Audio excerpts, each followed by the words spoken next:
Hello, everyone. I hope all is well and many blessings to you and peace, love, and light. My name is Serena T. Wills. I am the founder and owner of Divine Right Wellness, which is my own health and wellness coaching practice. And this is the kickoff to a wellness workshop series that I'm doing. In particular, for those who are members and teaching artists through the DC Arts and Humanities Collaborative. And I just want to give a little background as to who I am and how I reached out to Allery. Thank you, Allery, for this opportunity and time. So before I was a health and wellness coach, before I had wellness classes and everything, for those who might see this and say she is familiar, oh my gosh, I know Serena. I had a 20-year career in the non-for-profit field, and some of those years I worked at the Washington National Opera. That's how I met Allery. And then from there, I worked at the Kennedy Center for the Performing Arts in the education department. So yeah, I worked in literacy with literacy organizations, after school programming, and the arts throughout the years. My path shifted a little bit and got into health and wellness, actually shifted a lot, and love to give back and offer wellness workshops for nonprofit organizations, health systems, companies, you name it. So this particular workshop is holistic strategies for work-life resilience. And I really, really love teaching this workshop as well. I want to invite those who might be watching to please come, because this is on Zoom. And for those who join me in the Zoom room, we have a good time here and we get to interact and have conversation. I have been a national board certified health and wellness coach for almost 8 years. I am also an associate certified coach through the International Coaching Federation as well. Um, and my other health and wellness hat is I teach. I am a faculty member at Notre Dame of Maryland University in their School of Integrative Health. My artistic side is I am a poet, a spoken word artist, and a self-published author. I've been published now for a number of years, since like 2008 or so, and I published my first poetry book in 2014. So I do have that artistic hat. Personally, I'm a mother. I have a beautiful 14-year-old son. I can't believe he's 14. And yeah, he's going to high school next month. I'm not going to cry on this video. I'm not, but he's starting high school next month. So yeah, let's get to it. So in today's agenda with work-life resilience, and holistic strategies of the workplace, right? You hear workplace wellness and we hear workplace work-life balance. And myself and a couple of colleagues came up with resilience and strategies while you are at the workplace. And you're going to also have some takeaways today of what you could do when you're off the clock, right? I always check the pulse of the room. If people are here, we have an activity where we do that. We're going to talk about some feelings here. We're going to talk about and look at what we can change versus what we can't change. I learned this a lot, especially in my years of the nonprofit world. Gosh, I learned a lot about what we can't change sometimes, right? But the things that we can change. There's a couple of exercises. One is called the purge bucket exercise. There's going to be a cool meditation break in here. We're going to talk about coping with stress in the moment. Call it like a grab and go. Okay, I'm not feeling uh good here. I'm having a stressful moment. go in your self-care toolbox and we'll learn how to do that. Self-care strategies on and off the clock, and ways to hold yourself accountable, and takeaways from today. If you decide to come to my class, I have a nice disclaimer here. This class is solely for educational purposes only. I am not a medical practitioner. I am not a clinical nutritionist. And even if I was, I would still say the same thing. But, please do not discontinue any medication protocols or anything discussed by your doctor or practitioner. And cameras are optional here. If you need me, if you needed me and you were here, you would say, type in the chat or, hey, Serena, I'm having a moment. Can because you just never know in this virtual world, sometimes you see people, sometimes you don't. You don't know who might not be feeling their best. So you would be able to tell me here. So here's a cool exercise you could do. Your teaching artists, your administrators, you work at nonprofits, you name it. Uh, check the pulse with your people. Check the pulse with the folks you're working with. Even if you're a teaching artist and you're working with students, check the pulse, see how they're doing. My other hat, because I said I'm a poet, right? I worked with a local high school. I should say where I used to live. So I used to live in the Washington, D.C. area. I lived in Alexandria, Virginia, lived because I moved down to the Research Triangle, they call it here, right? Triangle area of North Carolina. So when I say recent, we're talking like 3 weeks and 2 days recent, right? So I worked with Alexandria City High School, home of the Titans, and I worked with their poetry club at the Mini Howard campus. I worked with a phenomenal librarian there. Her name is Legina Gross. Shout out to her. She just retired last month. So incredibly happy for her. So you can check the pulse with your students. You could say, how are you doing? How are things going for you? You could do a round robin of sorts. You can say, okay, with the teachers before you walk in there, how are you really doing? Because we have been prone to say, oh, I'm fine. Oh, I'm good. I'm great. And sometimes we're not. So you want to make sure you just check around and let folks check in with you. I did this with my poetry club, and my poetry club once was just ninth graders, and then it went from ninth through 12th graders. And they really appreciated someone just genuinely checking in with them. So that's the check the pulse exercise. So here's some facts. I actually designed this workshop. I design all of my workshops. I create them, I do the research, because I feel that people really need to be heard. And people just go through a lot in the workplace, whether you're in a physical building, you're working outside, you're working in different schools, organizations, museums. We go through a lot. And there's a lot going on outside of the work life, okay? So here are some facts. And every like year I check these facts. You got to probably check them every few months now. But 75 to 90% of illnesses, based on a survey, so of illnesses and doctor's appointments in the United States are or have started because of stress. They're stress related. And 43% of all adults suffer adverse health effects from stress. And this is from the National Institute of Health, NIH, in the Mayo Clinic. 75 to 90%? And they go back in time.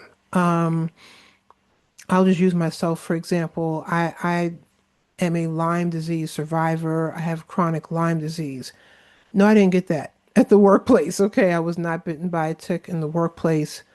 But what I did notice with certain employers and places I worked at was the stress level contributed to my symptoms.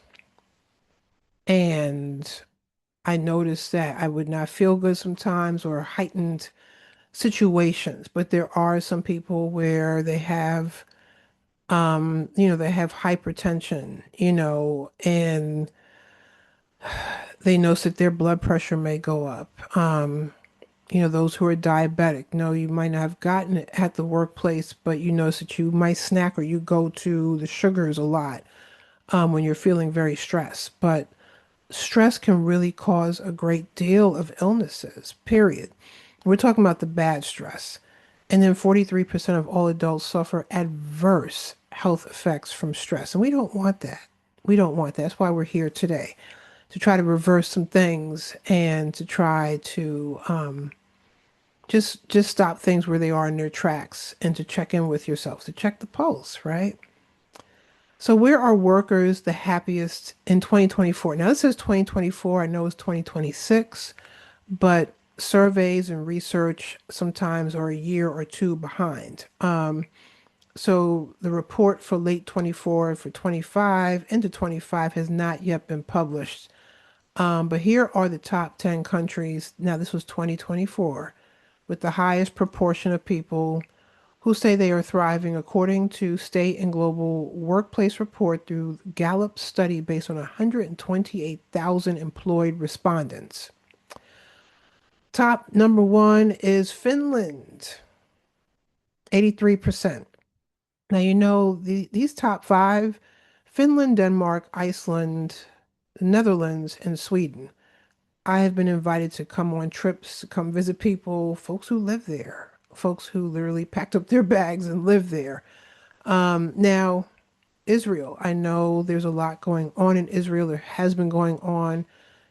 Please remember that these are statistics from a couple of years ago, and even that 2024 report was probably focusing on 22, 23.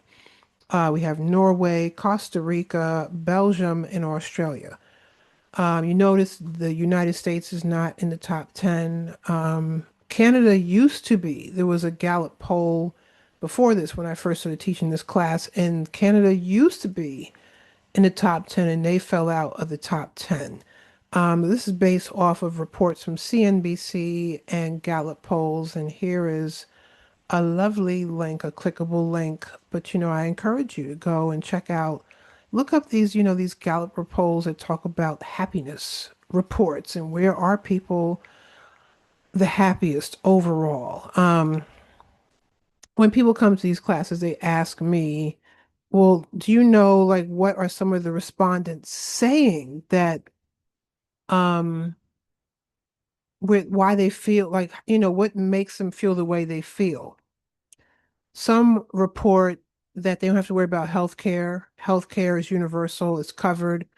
They have top tier doctors. The price point of seeing a doctor is affordable for some cases. There were some that talked about maternity and paternity leave. That some places in these top 10 moms, have 6 months, even adoptive parents. So you're adopting the baby, have several months to be at home with pay, bonding with your baby and your child. They give leave to the fathers, they give leave to the guardians. You get my drift. Some of the respondents reported family life is respected and appreciated, and on and on. So that's what was said by some of the responses, like the qualitative research that was captured by what people said. So let's talk about feelings. What are some of your stressors, worries, fears, and emotions? Some may answer it, some may know right off the bat, some people might not, and that's okay. This is a time where you may write it down and say, I'm going to write down these questions and ask myself later. What are some words you think about when you think of your job? Um, Positive or challenging. Okay, so how do you feel going to work versus coming home? So I used to live in the DC area, as I said. I used to live in Alexandria, Virginia, and I used to commute into DC up until 2017. After 2017, I started working more local, like within Alexandria. And then from 2020 on, I've been working remote and pretty much virtual. The commute to work was a bear, to say the least. And now I also had a child who was back in Virginia and aftercare, or I had to drop him off for school. I have to pick him up by a certain time. I don't have to tell anybody. The DC area, the traffic there it's a lot. It's a lot. But how do you feel going home? And then for some who might be watching this, I want to have compassion because some may not look at going home um relaxing. Maybe going to work is your refuge and your place of peace. Either way, this is a time to begin to get everything off your chest, but to do it in a positive way. What we can change versus what we can control versus what we cannot change and versus what we cannot control. The one thing we can and cannot, the one thing we can control and the one thing we can change is our attitudes. How do we approach something? How do we address a person? How do we address ourselves? Okay, we can really change our attitudes. We didn't wake up with a good attitude, we can shift it. We can be the shifters. How do we cope with stress? Do we cope with it in a positive way? We go into deep breathing, got some meditations. Oh, I'm a very prayerful woman. That's who I am. I pray. I take walks. I color. I write poetry. How do you cope with stress? So we can change, we can control that. We can change how we cope. Our outlook on a situation. Um, how do we look at the situation, whether it's positive or challenging? Our mindsets, we are the ones that can say we're going to start the shift. We're going to start the mind shift so we can then set our minds. We can do that. We have the power to do that. What and how we eat. So, part of what I'm offering here is mindful. I'm going to start. I have a mindful eating series, but I'm going to introduce one class during my 4 weeks. So this is the first class of four. So there's three more after this, and I'm going to do an introduction to mindful eating. So we're going to talk about what and how we eat, and we can control that. We can change that. How we deal with challenging people, how we deal with them. Okay, how we deal. Sometimes we can't control how they are addressing, well, that's in the next area, but we can change and control how we deal with challenging people. And our boundaries. I believe in the power of boundary setting, um, soft boundaries, hardcore boundaries, Fort Knox boundaries. Okay. We deserve to be self-respected. We deserve to be respected. We deserve to feel peaceful where we go, places we go, places we work in, places where we create. We deserve to be that way outside of the workplace. Okay. What we can't change and control, what we cannot change and control. We cannot change and control people. Much as you want to change this person's attitude, you want to change how they talk, you want to change this about them, you want to change the way they conduct meetings, you want to change, change, change. We can be a change agent where maybe they could look to us and say, wow, so and so handles it this way, or so and so never loses, or he loses, or they lose their heads. We can change and control ourselves. We can't control and change other people. If you're in a classroom, it's a little out of order. we can try to calm the atmosphere.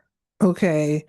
Um, and we could do things on how we cope with stress and how to kind of bring things down a few notches. My son is going to ninth grade. He's a rising ninth grade, as they call it, right? I still give his first grade teacher a huge shout out. Okay. Um, she was amazing. She taught these kids mindfulness, meditation, and yoga in the classroom. I remember getting a permission slip. It was sent home, and she was saying, I can control the atmosphere and the environment of my class, and I would like to introduce the kids to coping techniques and ways for them where they can bring themselves down 1,000. And to this day, okay, we're talking that was years and years ago. My son still loves yoga and meditation and breath work. So, but we cannot sometimes change the physical environments that don't belong to us. So, but we can set the atmosphere and reset the atmosphere. Others' attitudes that goes with people. Again, we can be a light. We could be a beacon of light for them. They can see our attitudes, but we cannot change or control other people's attitudes. Traffic. I just talked about it. I just talked about it. The DMV area traffic. I was there when they added more lanes to the Woodrow Wilson Bridge. And for what, by the time the bridge was now the extra lanes and the express lanes, that they literally said that the growth of the DC area already topped the bridge. So you're back in traffic all over again. Okay, we can't control it. We could just try to find different ways to get home or get around town, but we can't just be like, remember that show Bewitched? We just can't be like Bewitched and wiggle our nose and make it go away. Okay. And having to log on to work. So if you have a job where you log on, you got to log on. Like I'm here today. I'm the lone soul. It's all right because I've done this rodeo before. It's why it's being recorded. You'll be able to look at the recording. But I had to be here. I had to log on, okay, to be here. So those are things that we just can't change and can't control. But then you can look at what you can change and you can control. So here's an exercise that I created. It's called the purge bucket exercise. The purge bucket exercise. So this is exercise one. This is something you could do, while you're watching this. So what do we need to purge? So I offer this class in different cycles. I do this is the 1 hour class. When I have an hour and a half or 2 hours, especially the 2 hour class, we could sit, we could write, we can talk, we can go through some things. In this class, like today, I would have given you 5 minutes, which is not nearly enough time. But this is the kind of work that you would do after this class and say, I'm going to continue to identify triggers. I'm going to look at whether it's a person, people, a team, an actual place where I work or go into, commuting, getting there, to and from, the amount of work I do, emails after work, etc. You'll be able to look at when does the event usually take place. So you could do this at home, or if you're in your car or you're somewhere. Yeah, when does the event usually take place? Meetings, emails, text, face to face, Zoom, even after work, etc. How do the triggers and emotions make us feel? Sometimes we don't want to talk about how we feel because sometimes how we feel and the emotions, the good emotions, the positive ones, we want to talk about that. We want to really always be in that zone. But we don't want to talk about the negative and the challenging because it's that. And sometimes it makes us feel a certain way. So how do the triggers and emotions make us feel? Do we carry those feelings home or outside of work? So this is where you have an exercise. Write out how you feel in a story format, a poem, a list, or paragraph, whatever makes you the most comfortable. And this will be your time to start the purge so you can begin to heal from what is triggering you. Now, again, I'm a national board certified health and wellness coach. I'm not a therapist or a counselor. Um, but I see a lot. Like I said, I've been coaching now for almost 8 years, and there's a lot that comes into the coaching room. A lot. There's triggers. So what we do as coaches is we help to navigate, okay, this is how they're feeling in their present moment. What can they do? What can they control to help them get through this? So that's how we work with, because we're present moving forward, coaches. But again, I'm going to say at the end of this workshop, I'll say it now. If you think you need a little extra help, it's okay to get a therapist or a counselor, and reach out for that extra help. But this is this is the purge bucket exercise. I really encourage you to sit with yourself, take all these questions, and then, look out to something that will help you feel better. This is a nice, soothing picture of sorts. So after you do an exercise like that, after you are relinquishing, and I'll go back real quick, the purging, you're talking about triggers, emotions, you're going to feel a certain way. The first time I did something like this, I was at a retreat and I cried. Okay, I cried. I have no problem crying. Um, and I let it out. But then I remember I went home and I did more work and wrote more. And then it's okay. I don't want to feel like this all the time. How can I get through this? Part of the way is after doing an exercise like that is to, for me, I love meditation. I love Tai Chi and Qigong. I'm a prayer warrior. I love praying it out. For you, it could be song. For you, it could be singing. It could be listening to music. It could be sitting in silence and just listening to what's around you. Um, this is your time to meditate, and to really just go within and say, all right, I went through a lot. That was a big exercise for me. Give yourself a pat on the back. You did that. Um, but now to say, okay, I want to clear the air. I want to clear it. When we clear the air, envision something like this. This is my clearing the air. Okay. I will go on vacation one day soon and be on a beach like this. Okay. But for you, it might be the woods. For you, it might be a park bench, overlooking trees. You might be a hiker, okay, and you hike and it's mountains. It might be your living room. It could be a cup of coffee in front of you and you snap a picture because you love the mug. Whatever you want to look at visually to help you clear. It could be pictures of loved ones. Um, you want to make sure that you have something to help you clear the atmosphere. When I talk about the meditation station, for me, I love to do deep breathing. Um, and there is different methods out there where you could breathe in for a certain amount of time, hold it and breathe out for a certain time. Depending on, for me, I have respiratory issues, so I may breathe in for 3 seconds or 4 seconds, hold it for two or three, and then breathe out for a few. Um, it might be a guided meditation for you. So you want to find that time.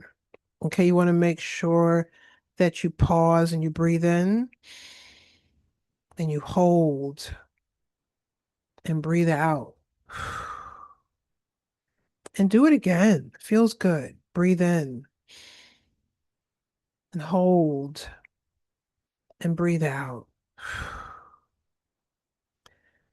And whether you do it with your eyes closed or you're looking out to something, take time for you. Then you want to check the pulse again with yourself. How am I feeling? How am I doing? In this class, I would have checked the pulse with all of you. How are you doing? How's it going? I know that was a lot for you. What came up? Um, is it and are you okay to move forward? So that's checking the pulse. It could be literally that fast, checking in with yourself. I remember when I used to have to commute into work and after going through a lot of traffic, and let's say you have a meeting waiting for you first thing in the morning, it's like, all right, let me reset before I walk in there. That's what checking the pulse is. Let's do a reset after doing the purge exercise, looking at what you can control, can't control. And now we're checking the pulse to kind of reset the room. So here's self-care strategies and techniques basket exercise. I'm a basket queen. I love baskets and things like that. So for those who have visited me know, yes, she does love herself a good basket. Okay. So I rolled it over into my workshops. I'm like, I could have virtual baskets. Okay. So coping in the moment, coping in the moment. These are some things that you can, I call it grab and go. Think of it as, okay, I love having snacks on me. Um, so think of it as for me, I have a purse. I have snacks in my purse. It's too hot to have snacks in your car and keep them in your car. They might be melted. Um, but something you could grab and go. So deep breathing. I just did a little snippet of a deep breathing technique. You could just do deep breaths. You could do it in a meeting. You could do it in your car. Um, you could do it wherever you are. That's the beautiful thing of deep breathing. It's also a gift to be able to breathe deeply and breathe as deeply as you can. Don't try to go overboard. Affirmations. I love affirmations, really pouring into yourself. When you're in this field, we do a lot of pouring into, but now it's time for you to pour into yourself. I am grateful for life. I am grateful to be here right now. I am grateful for my coworkers. I am grateful for. That's an example of an affirmation. Counting backwards, whether it's from 100, whether it's from 10, it could be 1,000. Counting backwards and doing a slow count really helps to like slow things down a bit. Taking a short walk, taking a long walk. If you cannot walk, you might roll. Okay. And I have a neighbor of mine, and he was out there rolling. He had the dog, he was in his wheelchair, and he was rolling through the community. So get outside, get some air, go to your place of peace if you can. If you can't, go back to a picture like the one I showed you, or have a picture on you. It could be on your phone, it could be on your laptop, tablet, iPad. This is a big one. Do not respond right away to an upsetting email.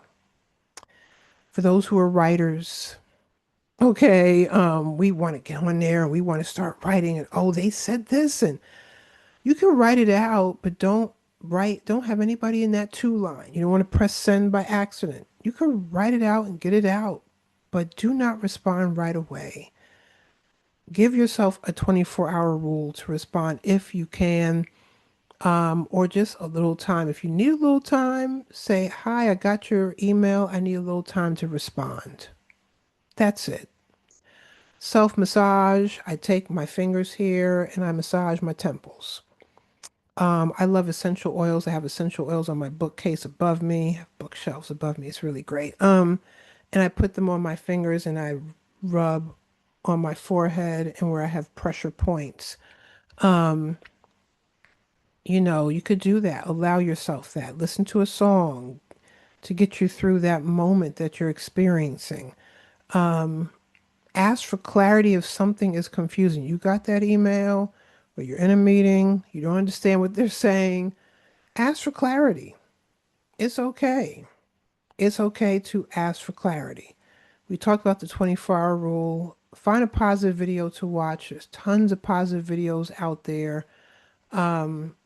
Write, draw, doodle, dance, move, visualize, snap pictures. I'm talking to artists and creatives here. Okay.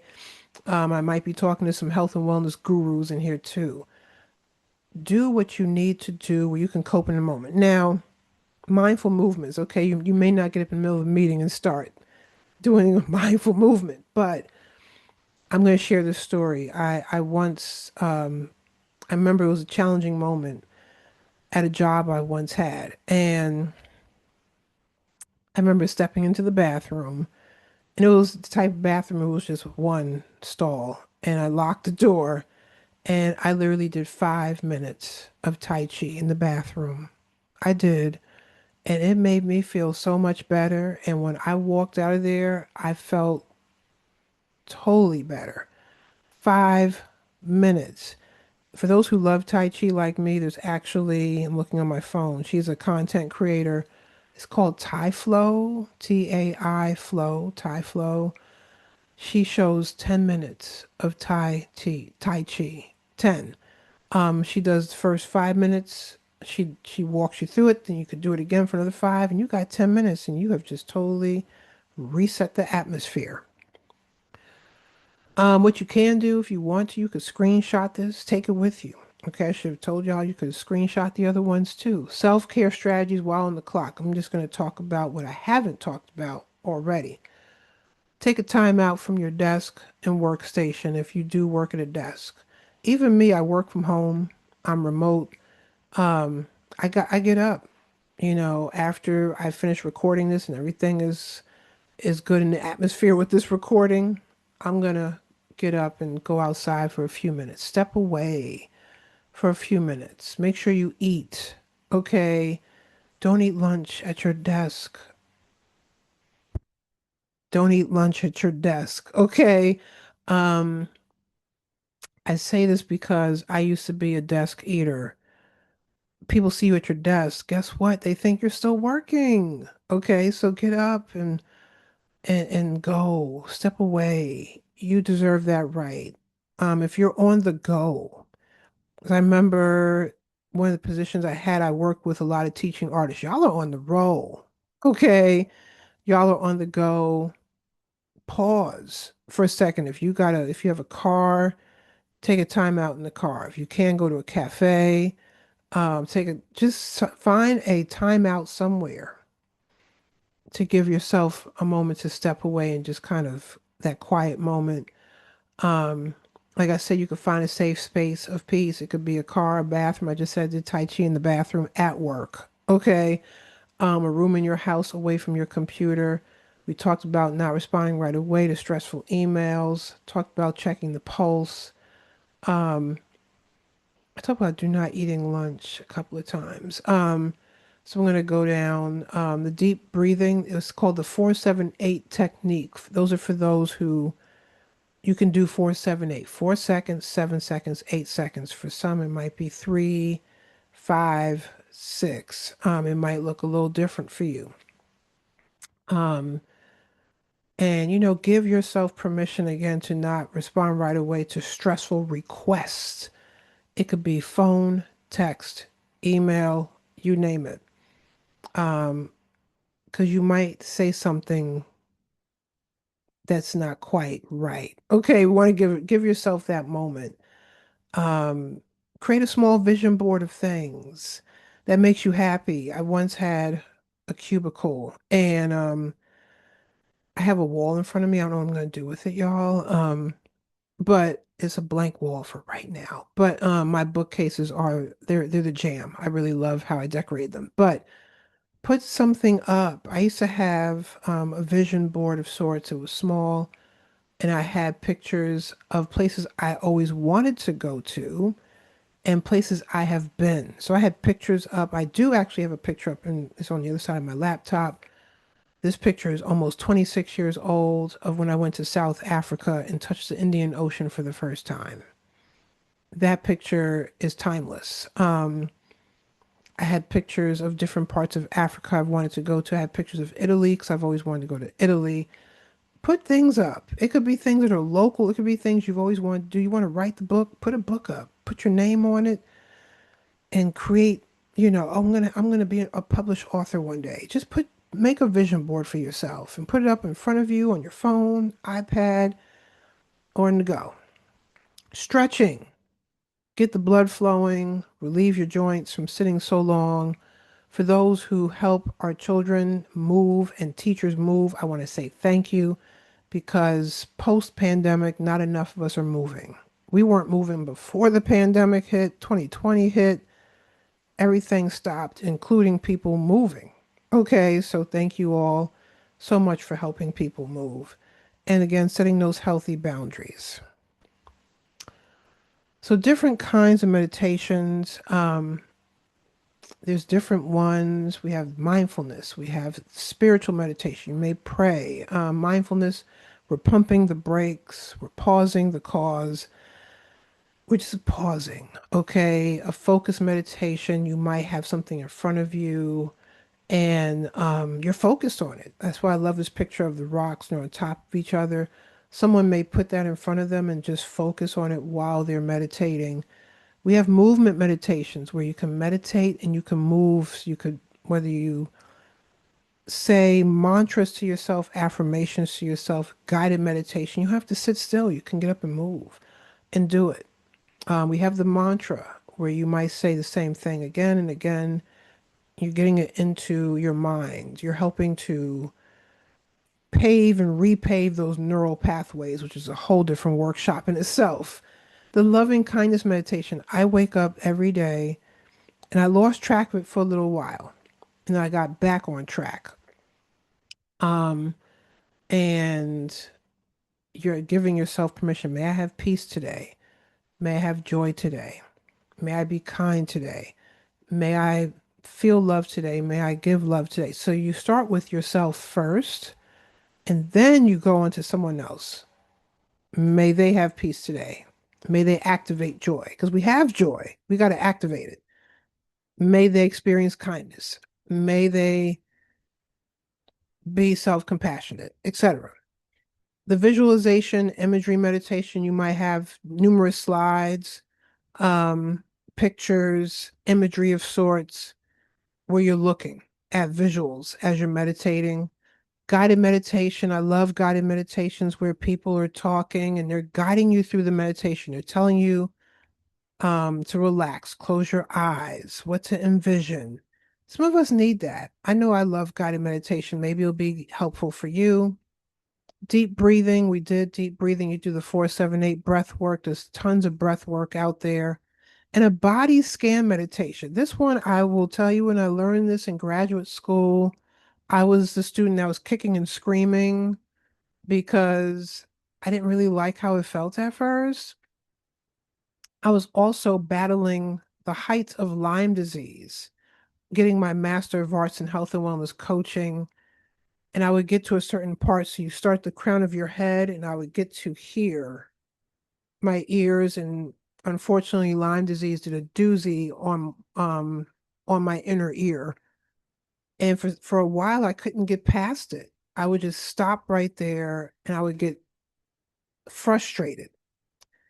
The one thing was I learned to embrace the scan and to say, okay, I'm going to really give that part of my body energy, light, love, and I'm going to pour into myself. And I was able to get past the ear. I was able to get past another part.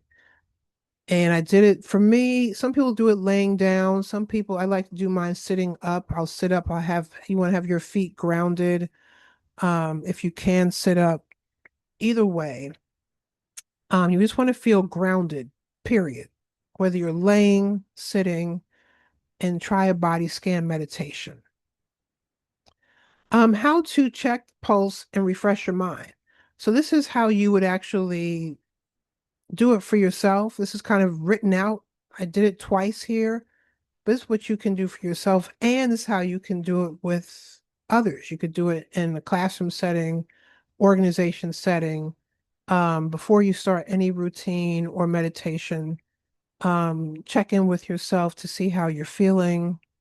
How is your body feeling? What are your feelings? That's what checking in with you is. How are you doing? If you find yourself anxious, stressed, sad, or experiencing any emotion that needs attention, then sit still. Take a few slow, deep breaths and clear your mind for a few minutes. Sit with the emotions, even if you're sitting with it for a minute or two.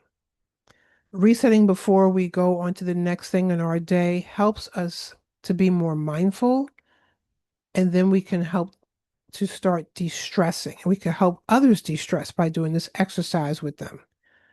Check in with yourself throughout the day, and if you need a timeout, then do so. It will make a huge difference in your day.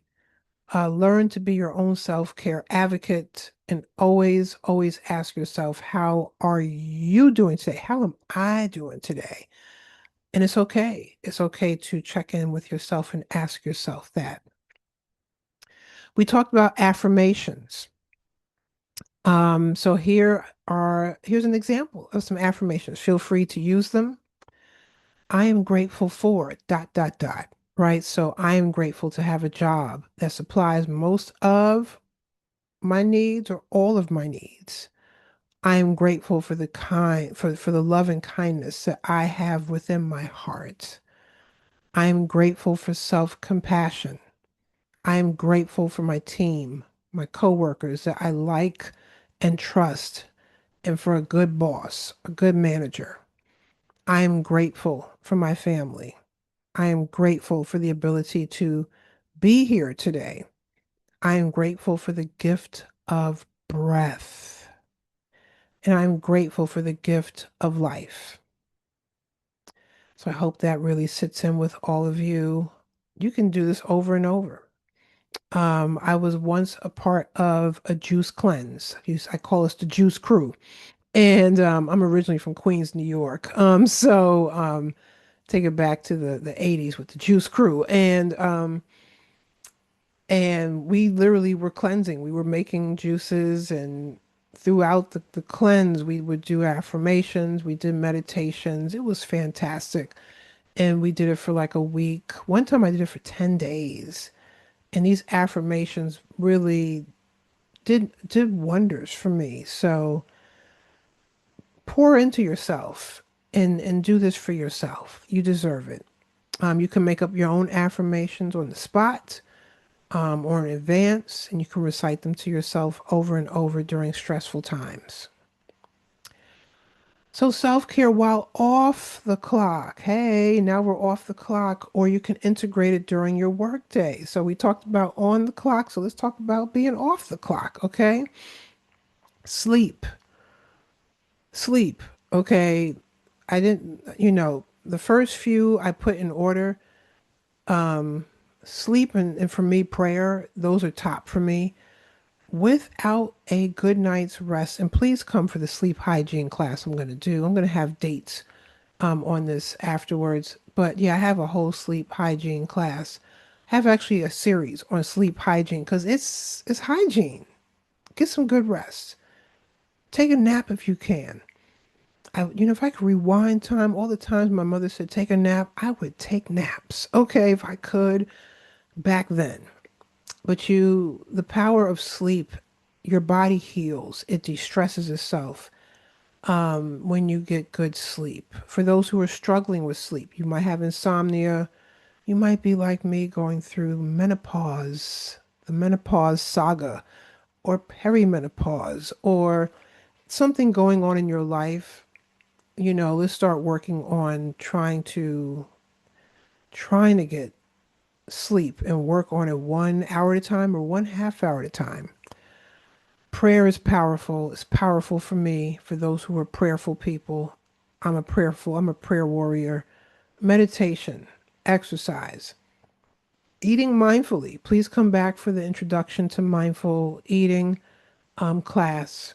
Talk about mindful movements. Turn off your devices or mute them. There is nothing like a do not disturb button at night. I can do that. For some people can't do that. I will tell you, I do not put D&D on at all when my son is not in my presence. If he goes out, if he's spending the night somewhere, not just somewhere, but at a friend's house or relative's house, I have it on with a ringtone where I could wake up. But if you can, just give yourself a moment. Watching your favorite movie, listening to soothing music, self-massage. Talk about that. Acupuncture.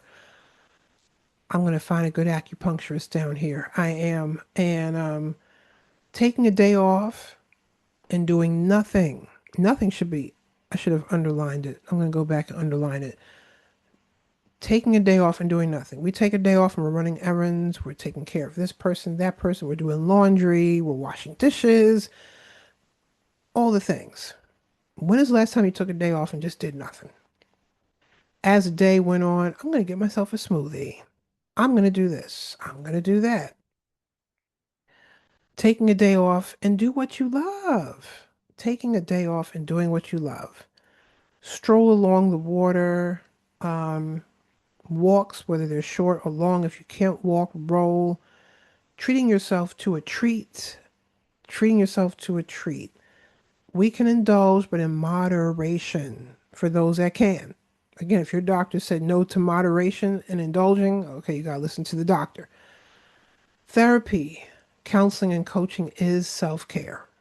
It is self care.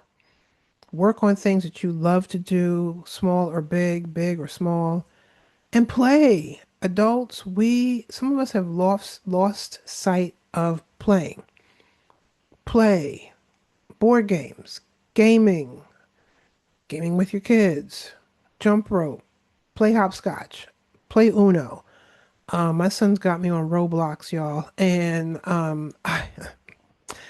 it was during the height of the pandemic. He said, "Mommy, I need somebody to play with. Can we get Roblox accounts?" I'm like, "Oh gosh, okay." And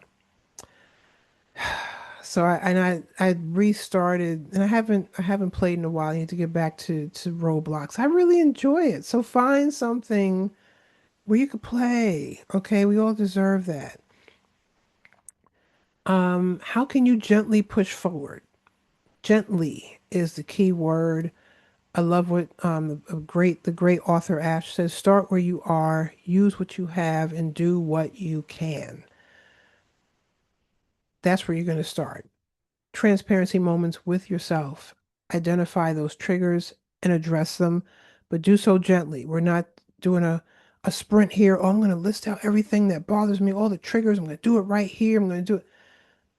You might just do one or two and say, okay, I'll work on some more later or another day. De-stress, self-care techniques, being mindful, setting boundaries, getting up from your desk or computer, find that place of peace, giving yourself a break in the day if you're going from place to place to place, school to school, classroom to classroom.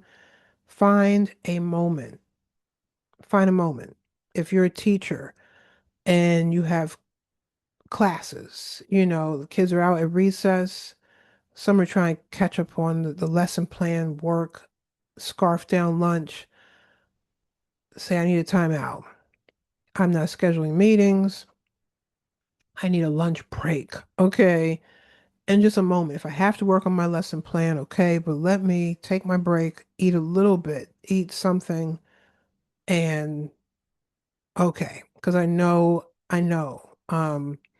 with teaching, sometimes during the day is when you have it to do things. But I want to make sure you're giving yourself a timeout during the day. Quality time moments, like I said, lunch break, away from your workstation, healthy snacks, healthy snacks, healthy. Mindful moments throughout your day. Be mindful after work hours. Be mindful. Carry the mindfulness wherever you go. Turning it all off if you can when you get home. Some of us can't. We got kids, we have elders we're taking care of, we have loved ones we're taking care of. Um, we're still doing. Okay, some of us have second jobs, third jobs, but somewhere, somehow, you need to take a time out during the day, in between work hours. Setting and resetting boundaries if need be. You see, I said reset. Sometimes we set them and we got to reset them with some people. Okay, I'm just saying. Remember, you are deserving of your space and time. I'll say that again. Remember, you are deserving of your space and time. So, with all of that, think of one or two self care strategies that you can start doing this month. I'm not sure when you're going to watch this. Let me make sure the date is correct here. It's July 23rd. Yes. Um, so you have several days left. It might be something small. It might say, you know what? I always say I'm going to go to that smoothie shop and get a smoothie. I'm going to go. I'm going to do it. And, in between this class and that class, I have 30 minutes. Let me take 10. Let me take 5 and just quiet my mind. Just think of one or two things you can do with what's left in July. And then you got a whole month of August and then September and what we have left with the year. So, how are we going to do all this? Hello, my name is Accountable. Ways to hold yourself accountable. Oh, I have one class and we start off with accountability techniques. People are like, oh my gosh, I thought we were in here to learn about self-publishing and writing. You are. In order to write that book and be published, you've got to hold yourself accountable. So here are some accountability techniques. This is for overall. See, for y'all, I put it towards the end, okay? Post your self-care goals, strategies somewhere visible. Buy a wall calendar and mark it down. I have a nice calendar I love. And see, I use pencil because there's times I have to erase things off of it. For you, it might be a dry erase. I love this picture here. Um, it's a board. And it's one of those like dry erase boards, but you can see it's like you can see right through it. And they use white marker. Get creative with holding yourself accountable. Write an electronic list of sorts with reminders if you need reminding. This is a reminder. We're not talking about work things. We're talking about self-care. Mark down and write down reminders on how you're going to take care of yourself. Who remembers the show Who Wants to Be a Millionaire? Phone a friend. We're going to phone a friend. Okay. Text alerts. um, and for those who don't know what I'm talking about, because you're in a different generation, go back and watch an episode of Who Wants to Be a Millionaire. Great show. There's tons of apps to remind you. You can get an app that will remind you it's time to take care of yourself. It's time to take care of you. Just the calendar. Put an alert on your calendar on your phone. Check in with a friend or family member who also needs accountability. You could be each other's accountability partners. And find a friend at work, or if you're working or you're amongst, we have the collaborative here. Find somebody to check in with and find someone who will check in with you. So wrapping up, what if I'm still having a hard time?